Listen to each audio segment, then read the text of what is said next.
Howard Gardner. The life and accomplishments of Gardner.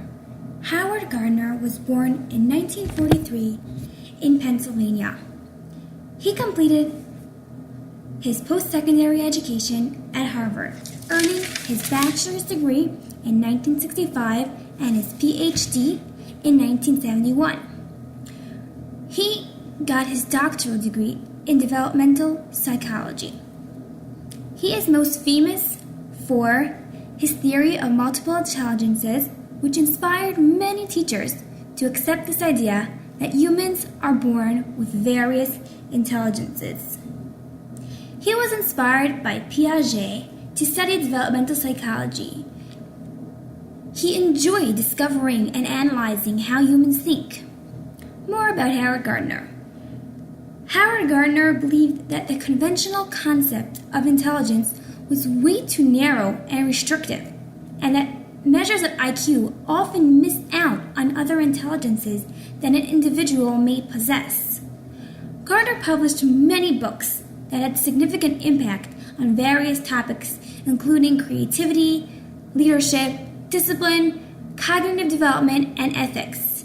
However, his most famous book, Frames of Mind, which he published in 1983, which discusses his theory of multiple intelligences. He introduced this idea that people learn, understand, and perform in various ways. We can know the world through all ways, but each person has a strength in one area. His theory challenged a system that assumed everyone can learn the same materials through the same instruction and be assessed in the same way. Gardner's theory had an effect on education. We would encourage teachers and educators to develop new ways of teaching directed to these unique intelligences. However, before his discovery, before this theory came out, the traditional classroom stimulated mostly children who had strengths in the linguistic and logical abilities, which we will discuss a bit later. Gardner stresses the need to expand the teacher's repertoire of techniques with ones that nurture all 8 intelligences. Quoted from Gardner, "We have this myth that the only way to learn something is to read it in a textbook or to hear a lecture on it, and the only way to show that we understand something is to take a short answer test or maybe occasionally with an essay question thrown in.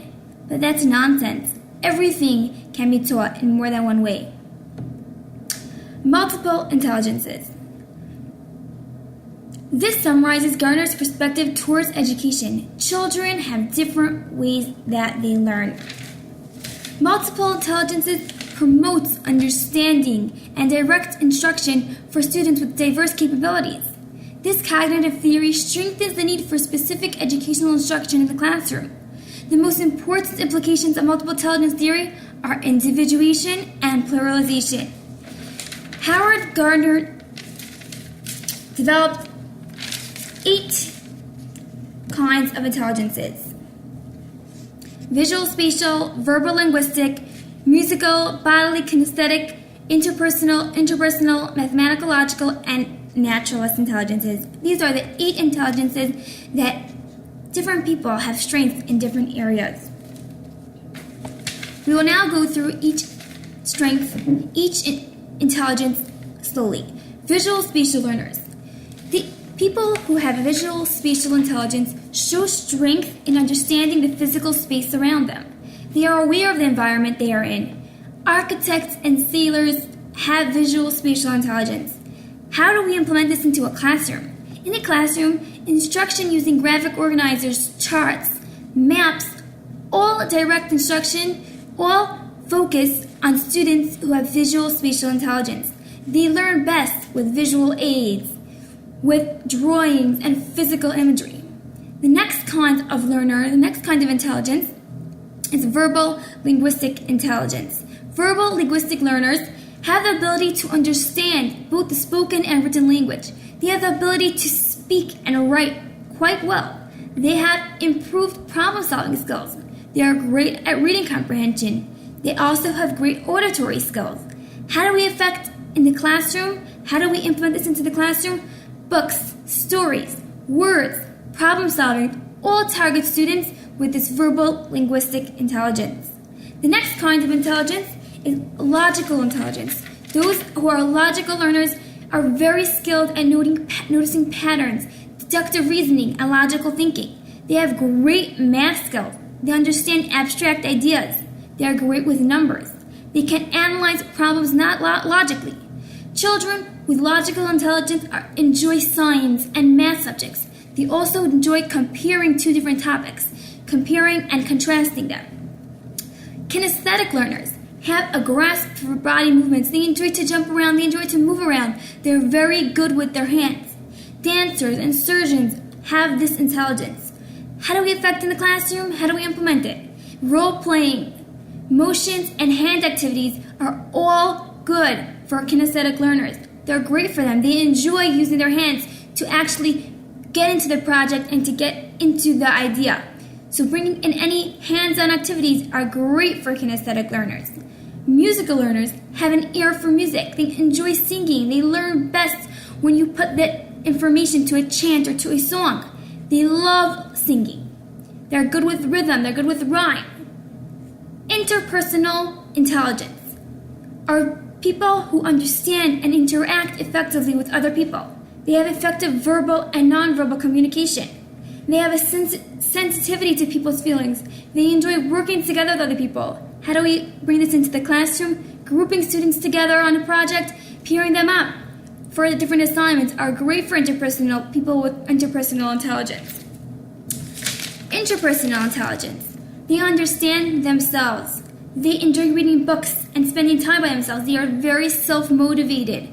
They are introverted. They look inside of themselves. A lot of people with interpersonal intelligence very, very much enjoy reading. How do we bring this into the classroom? Give the class a few minutes of quiet time to either spend time reading or writing in a journal. They really enjoy that, these people with interpersonal intelligence. Naturalist is the last kind of intelligence that we're going to speak about. These people enjoy nature. They enjoy books about nature. They enjoy spending time outdoors. Giving children books to read about nature, about animals, about different things in their environment are great for people with naturalist intelligence. Okay, after we discuss all our intelligences, how do we integrate into the class? And we discussed a few examples by each one. Basically, integrate a few of these modalities, a few of these activities into each lesson. Don't just teach the lesson with one kind. Don't just teach it reading a book. Read a book, show pictures, sing a chant, do a hands-on activity. Use all the different modalities in the classroom. Create new curriculum that integrates usage of all these intelligences. Learning knows no bounds. Give the students everything that they can have so that they can learn and they can succeed. Reform the educational system and use the child-centered approach towards education. Why did I choose Gardner? If the child can't learn the way we teach, maybe we should teach the way they learn. I very much believe in his cognitive theory that each child has a strong point. Each child is smart, has an intelligence. Now all it is up to the teacher. As teachers, we must provide each student with the possibility to succeed and to be able to show that they know the information that they've learned. Give them different methods of assessments. Let them show they can learn. Let them show that they can succeed. In my classroom, I integrate all modalities within the lesson so that each and every student can gain from the lesson. Have a great day.